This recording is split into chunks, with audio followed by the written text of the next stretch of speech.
If you feel the need to show off everything you achieve, listen to the story of a man who built a fortune but wore silence like a shield. In the heart of a sprawling city, there lived a man named Elias who owned more than most could dream of, yet held his success deeper than anyone could see. Elias' small apartment sat on the edge of the city's shimmering district, a quiet contrast to the dazzling lights that flickered just a block away. He preferred this corner, the soft hum of midnight traffic, the distant bark of dogs, and the occasional murmur of neighbors returning home from late shifts. It was an ordinary neighborhood where no one expected fortunes to be made, and that suited Elias just fine.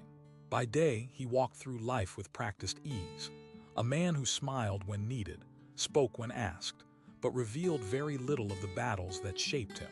His hands were calloused, not because of manual labor, but from countless hours mapping out deals, crunching numbers, and forging silent partnerships. The smell of freshly brewed coffee often lingered on his breath, his one small ritual before he dived into the constant stream of calls and emails. Anyone who met Elias would describe him as reserved, modest even, yet there was an undeniable aura of confidence wrapped in his calm demeanor. Friends sometimes joked that he was a man of secrets.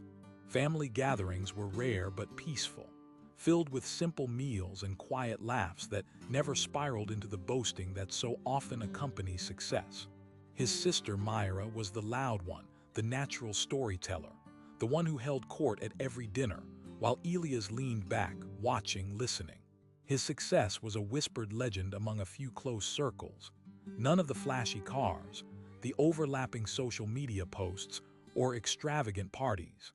He owned a chain of businesses in different cities, investments that multiplied quietly, but Elias refused to parade any of it. It wasn't humility exactly, nor shame. It was something deeper, something he didn't quite understand himself. A strange comfort in silence, a taciturn fortress that kept him steady. But beneath that calm surface, something restless stirred. It began with small moments he barely noticed. In the cafe where he met his accountant, the barista glanced curiously at the crisp bills Elias pulled from his wallet to cover a modest bill. At the gym, other men floated around in their branded workout gear, while Elias stayed in plain clothes, focused on his routine without a word. Sometimes, when Myra teased him about his boring life, he would force a smile, but the truth flickered behind his eyes, a trace of doubt, a whisper of loneliness. At work, Elias' silence was both his armor and his cage. He had learned early that talk was cheap and sometimes dangerous. So the deals he made were often on the quiet, the promotions unnoticed by the outside world. He chose every word with precision, careful not to invite envy or false admiration. Yet with each whispered success, the knot in his chest grew tighter. One afternoon, as the sun poured low over the city, Elias sat alone in his small office, the faint smell of leather binding his papers and the soft scratch of a pen breaking the quiet. He stared out the window, watching a group of street performers laughing and sharing their simple triumphs. It struck him how freely they celebrated life's small joys without the heavy cloak of silence. Why do I keep it all inside? He wondered, a tight ache settling deep in his ribs. The question felt dangerous to voice, even to himself. His sister's calls had grown more frequent, some tinged with frustration. "Eli, you never tell us anything anymore. It's like you're a stranger," Myra said one evening, her voice thick with hurt over the phone. Elias tried to explain that he wasn't one to brag, that he valued peace more than praise, but the words fell flat across the miles. He heard the pause on the other end, the way she swallowed disappointment like a bitter pill. Days slipped by with the same rhythm: meetings, numbers, coffee, silence. One evening, as Elias stepped out from his office building under the soft glow of street lamps, he almost collided with an elderly man standing in the shadows by the entrance. The man's eyes gleamed with an unusual warmth, framed by wrinkles that told stories years could not forget. His clothes were simple, worn, like those of someone who belonged more to the wind than to the city. "Careful there," the man said with a gentle smile. You're carrying an invisible weight, my friend. Elias blinked, surprised. Usually, strangers in the city kept their distance. Who was this old man? And how did he see what no one else seemed to? I'm fine, Elias muttered, stepping back. But the man's gaze held him, steady and unshaken. Not fine, the stranger said softly. You walk alone in crowded rooms. You speak in whispers when you should roar. Why? Elias felt the heat rise to his face. No one asked him that, no one dared. I just prefer to keep things private, he said, almost defending himself. Ah, the man nodded, as if reading from a book. But silence can be heavier than words, especially when it carries pride that lies hidden under the surface. Elias wanted to laugh, to brush it off, but something in the old man's gaze bored into him, bringing an unexpected chill. Come, the man whispered, sit with me for a moment. Against the better judgment that often guarded his solitude, Elias found himself sitting beside the old stranger on a nearby bench. The air smelled faintly of jasmine and rain-damp earth, a quiet calm under the night sky. Tell me, the man began, what is it you fear that makes you cloak your success in shadows? The question hung heavily. Elias swallowed hard, feeling the walls around his heart tremble. I don't know if it's fear, he began carefully, but I've always felt that singing my own praises sounds selfish, like I'm asking for something I don't deserve. When I was younger, I watched people lose friendships, respect, even love because they were too loud about what they had. So I chose silence. I let my work speak, not me. The old man nodded thoughtfully, fingers tracing invisible patterns in the air. Silence isn't always peace. Sometimes it's a question disguised as a mask. Elias felt the sudden sting of tears, and the weight on his chest pressed harder, as if it demanded to be reckoned with. Do you ever feel trapped by it? The old man asked. The question caught Elias off guard. Trapped? Yes, more than he dared admit. I thought I was free, Elias whispered. But lately, I don't know, like I'm living behind glass. People see me but don't really see me. I carry everything alone. The old man's smile softened. You are not alone, though you carry the world in silence. There is a way to live without shouting, yet not fading away. But first, you must understand what silence has cost you. Elias looked up, the night settling around them like a velvet curtain. There was something about this stranger, a calm certainty that made Elias feel safe to be vulnerable. What do I need to do? He asked quietly. The man took a slow breath, eyes glimmering like stars. I will show you a path that few dare to walk, but it begins with one question. Are you ready to face what you have hidden for so long? Elias hesitated, his mind racing with doubt and hope tangled together. Then he nodded, a faint but firm motion. Then listen, the stranger said, his voice steady as the earth beneath them. Let me tell you a story that will change the way you see yourself, your success, and the silence you hold so tightly. And with that, the night seemed to deepen around them, as if the city itself paused to listen. The old man took a deep breath, his voice soft but unwavering, and began to speak. There once was a tree in a vast forest, majestic, towering, and heavy with fruit. Every season, its branches bowed under the weight of the ripest apples, shining like jewels in the sunlight. But as the fruit grew, the tree noticed something curious. It began to bend lower and lower, almost touching the ground. The other trees, tall and empty, stood rigid and proud, looking down on the bowed giant. Why do you bend so? They mocked. Stand tall and show your strength. Why hide under the weight you carry? But the tree could not straighten itself. It was the fruit that made it heavy, and each ripe apple was a gift, a sign of its success and abundance. One summer, fierce winds tore through the forest, uprooting many of the hard, straight trees.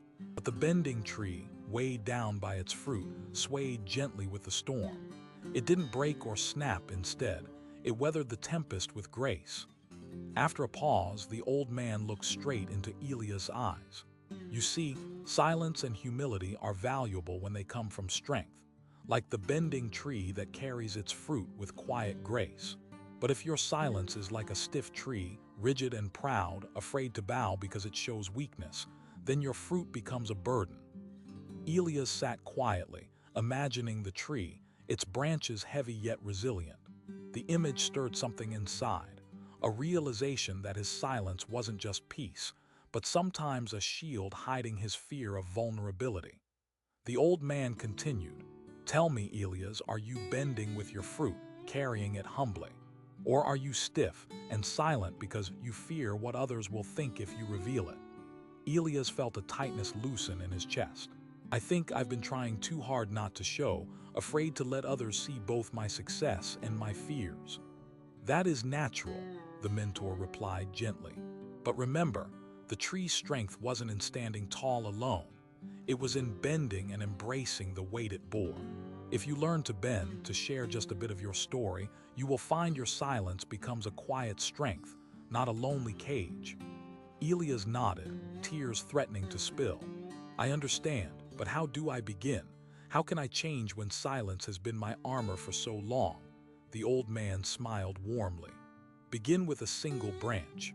A small word, a shared moment. It need not be a grand declaration. Even a whisper to those who care can be the start of bending." That night, Elias walked home under the stars, the weight of the old man's story resting gently beside him. He realized his silence had been less about humility and more about fear, fear of judgment, envy, and loneliness. But the tree's lesson gave him hope. Maybe he didn't have to shout, but he could allow a quiet unfolding, a gentle bending so others could see him. Not just the success, but the man beneath it. The next morning, when the sun was just breaking through his small apartment window, Elias picked up his phone and sent a message to Myra. No grand words, no boasting, just a simple, honest sentence. "Can we meet? I want to talk." It was a small step, but for Elias, it felt like opening a door he'd kept locked for years. The first days were awkward. At dinner with his sister, Elias found himself sharing little details about his work, his worries, his moments of doubt. Myra listened eagerly, her eyes bright with surprise and relief. "I missed this, Eli, I missed you," she said softly. But the old fears lingered. Sometimes the urge to retreat into silence bubbled up, a safe place from exposure. When an old friend asked about his businesses, Elias hesitated, disclosing just enough but never the full truth. The balance was delicate. Days turned into weeks.